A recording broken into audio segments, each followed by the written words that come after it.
Did you know that wigs are considered to be handmade items and as such can have a fair amount of variation from piece to piece, even within the same style and the same color?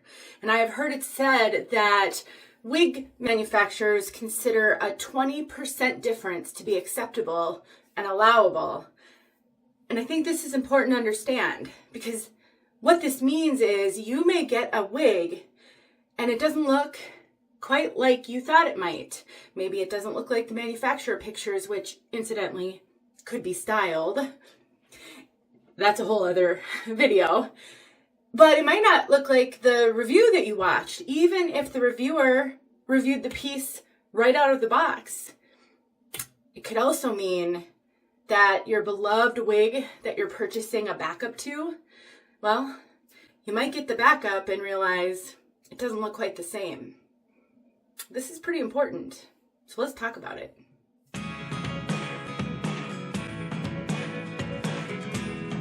My name is Denise. I'm also known as heywigsister on Instagram and Facebook, and I am a full-time wig wearer. I am also a wig reviewer, and I have been making videos for 7 years.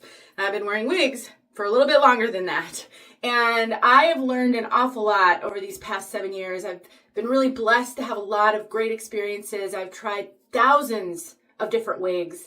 I've spoken with various manufacturers and retailers, and I have had the great blessing to hear from probably over 1,000 or more of you over the past 7 years. I've spoken to many of you, I've met many of you in person, and I think I have a really well-rounded view of the wig world. I have tried wigs from $20 Amazon wigs up to $6,000 human hair wigs. I really do show everything. And that gives me a really unique perspective, because just like when I was in my professional HR world, I always saw myself as that bridge between the employer and the employees. I see myself as the bridge between just the average wig wearer, which I am, and the manufacturers and retailers. And I can bring a really unique perspective to both, because I can see it from the business side and I can see it from the consumer side. And I think the topic of variation in wigs is an important one, because it's not going away. And so I think we really have to understand it and find where we fit within the world of wig variation and what's acceptable to us and what we can do about it. You know, I say in a lot of my videos, you have to make a wig your own.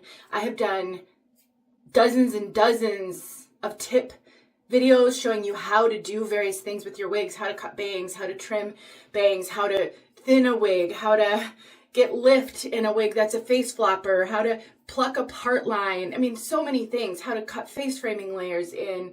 And one of the reasons why I do that is because it is really important to understand that I would say the majority of the time, wigs are not perfect for you individually out of the box. If you get a wig that you can plop on your head and do absolutely nothing to, that's actually a bonus, and it's not common. And I think we struggle a lot in the beginning because we are expecting the journey to be a little bit easier, a little bit more hands-off, especially if we're purchasing synthetic wigs, which don't typically need to be styled. And a lot of the time, especially if we're talking about the major name brands such as Belle Tress, Raquel Welch, John Renault, Tressallure, Estetica, you know, those are known for being ready to wear. You don't even have to cut the lace on those. But it's not really reality. I would say most of the wigs that I am most happy with are ones that I have tweaked a little bit and made my own over time. Sometimes just wearing a wig, you kind of break it in, and that can make a huge difference as well. So there's a lot that goes into being a successful and a happy wig wearer. I'm going to demonstrate with the wig on my head because I have two of them, and I do think there's quite a bit of difference between them, which illustrates my point perfectly. The wig on my head is Belle Tress Monroe in the color Cool Chai Blonde R. This is actually the second Monroe that I got, and the second one that I reviewed. The first one I got is Monroe in the color I always forget the name of this, Truffle Cream R. And I started to fall in love with this piece Then I got this one, and it completely solidified it for me. And I have been wearing this particular one a lot over the past couple of weeks. I've probably worn this one more than any other wig over the past 2 weeks, and I've absolutely fallen in love with her. And I had someone comment asking if the brunette one that I had shown was as wispy as the blonde, and she expressed that she had noticed that sometimes the brunettes weren't as wispy. So first of all, that's a pretty subjective way to describe a wig. What she considers wispy, I might not. So it's a hard thing for me to answer, but it did give me pause and caused me to grab the one in truffle brown, or truffle cream, I should say, to just look at them and compare them. And that's when I discovered maybe why I wasn't so sure about this wig when I had the other color. And when I got this one, I thought, oh yeah, this is my wig. So I want you to take a look at a couple of things on this piece. And this will be true for a lot of wigs. I would say I see the most variation in curly pieces. The curl pattern will vary quite a bit. You know, these curls are added by hand, maybe, you know, on the fibers before they're put on the wig, maybe on the fibers after, but there isn't an assembly line process for wigs like there is for things like a car. And so depending on who constructed the wig that you got, you might have a slightly different curl pattern. Highlights may be slightly different, maybe heavier in the front on one than another. The low lights may be placed a little bit differently. And while I'm sure there is a formula that people follow, you know, Monroe gets this much of the one color, this much of another color, you know, this is how you hand tie the fibers into the cap, because this is made with a mostly hand tied cap, which throws a whole other wrench into the works, because all of this is hand tied. All of this is hand tied. All of this is hand tied. This is machine sewn, but all of this is hand tied, and a human being has to do that. And so there can be variation from piece to piece. And so curl pattern, highlight placement, even density, even, you know, if you get slightly more hair on one than the other, or slightly more hair on the hairline on one than the other, can really change the look of a wig. So this wig, the one I have on, I think has slightly less hair than the other one. I'll take some pictures too, so I can put them up side by side. I also put these on a scale, a kitchen scale, so I could weigh them, and because it felt to me as though this one was slightly lower density, didn't feel quite as full on the top, and there is a slight difference in the weight. I don't know how much of a difference that really makes in the end, but this one weighed 2.95 ounces. This one weighed 3 ounces even. So it's just a 0.5 of an ounce, 0.05 of an ounce. But when you're talking ounces, I mean, that could be significant. So I am just loving this one so much. And I just love the way the curl falls. And it falls completely different when I shift the direction of the part, which you can do since it has a full mono part. And when I play with these curls, and that can make a huge difference in how she lays. I have also styled this one up with Jon Renau Peace Out Cream. This is my original tub that I've had for 7 years. Doesn't look like this anymore. Mine's almost gone. It's a black tub now. I love this for short wigs, and it lasts forever. It's a little expensive. I think it's like $25, but $25, and I've had it for 7 years. It's worth it. But so I've styled this one, and this is what she looks like after wearing. So then I want you to take a good look. Again, I will post some pictures. So I thought, okay, I'll put this one on. I hadn't styled this one. Still had the tag on this one. So I decided, okay, let me just see. So I put her on. I tried to shift the part. So right now I have the part going from the right to the left. A lot of mono part wigs come left to right. And I found the curl pattern, and I'm normally a left to right person, but I can be flexible. I forced myself over time, and I encourage you to do the same.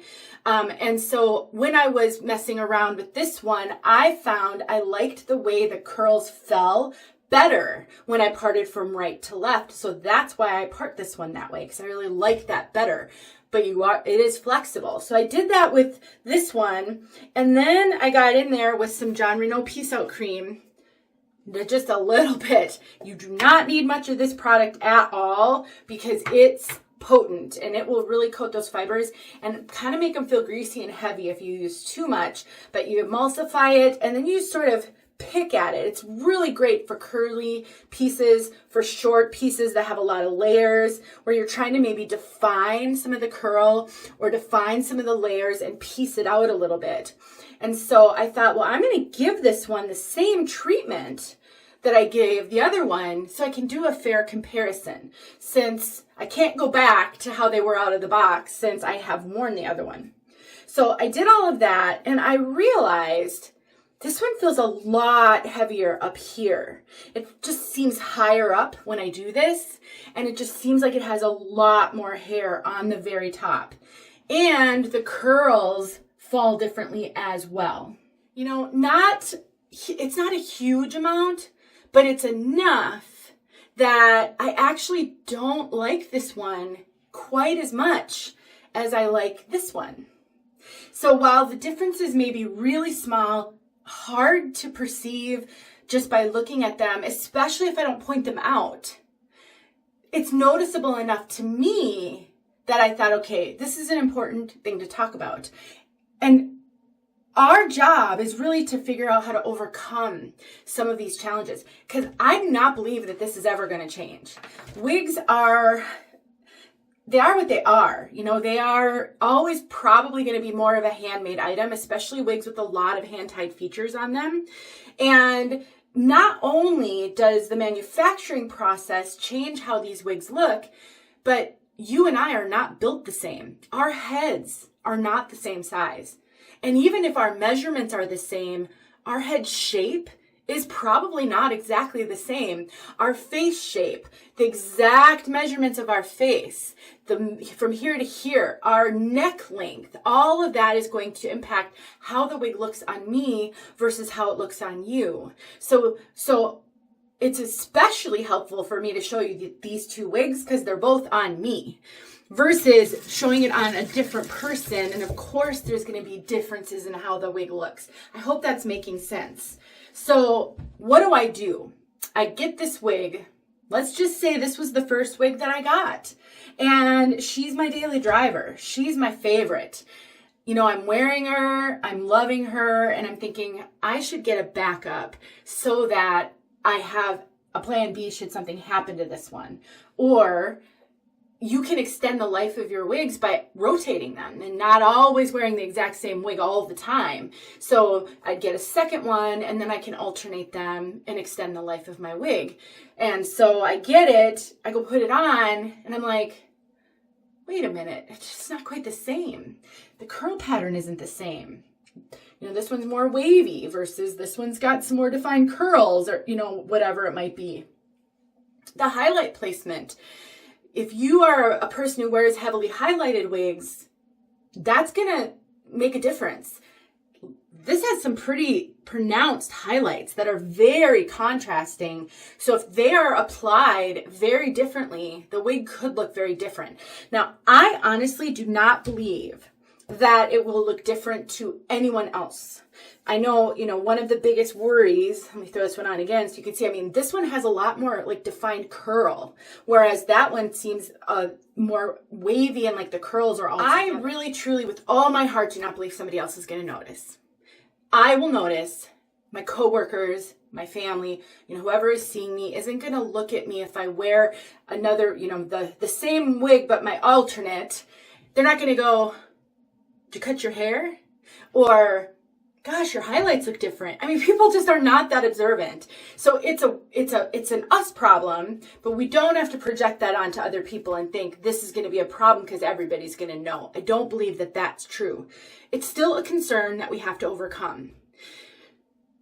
And here's my recommendation. Number one, This is why I urge you to try to get comfortable with as many colors and as many different styles as you possibly can. I did not start here. I could never have worn this wig 7 years ago. I could have never worn this color 7 years ago, or even 6 years ago. I didn't start wearing blondes until a couple years into my wig journey, and only because I finally decided I wanted to have fun with wigs, and I made myself leave the house in colors and styles that made me uncomfortable. And I just did it. I just had to force myself to do it. And now I can do it comfortably. And that's what I encourage you to do, because some of these differences will not be quite as significant to you when you have more flexibility. I think we focus more on what we can manage versus what we can't. You know, God grant me the serenity to accept the things I cannot change and to change the things I can, and the wisdom to know the difference. It certainly applies, because this is an emotional journey. Our emotions get in the way of our happiness on this journey sometimes. And so I think the first step is awareness, just knowing these things can happen. So when they do, it's not devastating. And then being flexible will allow you to go, okay, this isn't ideal. I so wish my backup looked exactly like this one, because this is the one I really love. But let me play with her. Let me see what I can do. You know, another thing I tell you guys all the time is to style your wigs. I show cloth headbands in a lot of videos because I truly believe they are an invaluable part of your journey to help you style your wigs and be more comfortable in them. Maybe the backup is the one you style with headbands, with clips, and you play with the curls, and maybe, you know, some days you feel like clipping some of the hair up and back, and that's what you do with the backup piece. You're still going to increase the longevity of your wigs, but you're going to give yourself a couple of different styles. So there's this similar enough that if nobody knows that you're wearing wigs, they're not going to know, even when you style it, because people style their hair differently from day to day. And maybe that's how you overcome a difference that you're struggling with. Okay, I am interrupting this video. Look at how I styled the Truffle Cream one. So this is what I'm talking about. Find a way to style that second piece. The one that doesn't look exactly the same, that doesn't look exactly like you love it. And now you have the same wig that you can wear styled, and you can alternate them, you can interchange them. This is especially useful when you don't want anybody to know that you're wearing wigs. So I just had to throw this in here as a prime example of what I'm talking about. Okay, now back to the video. This can happen, and be prepared, I guess, is the bottom line. And don't let it ruin your wig journey. Don't spend your time worrying that this is going to happen to you. Just know that it could, and then when it does, deal with it. There's lots of ways to do that. Let me know if you have questions. I really hope this helps. This is a really awesome little piece. Differences notwithstanding, I still love Monroe, and I'm kind of excited to see if I can make myself love this one as much as I love this one. We'll see. Let me know what thoughts you have on this topic, and help a wig sister out in the comments by leaving your thoughts. Hit the like button if you like videos like this. Thanks for sticking around. I'll see you guys soon. Hey friends, thanks so much for watching. Here are a few videos I think you might enjoy. Go ahead and click on one and watch.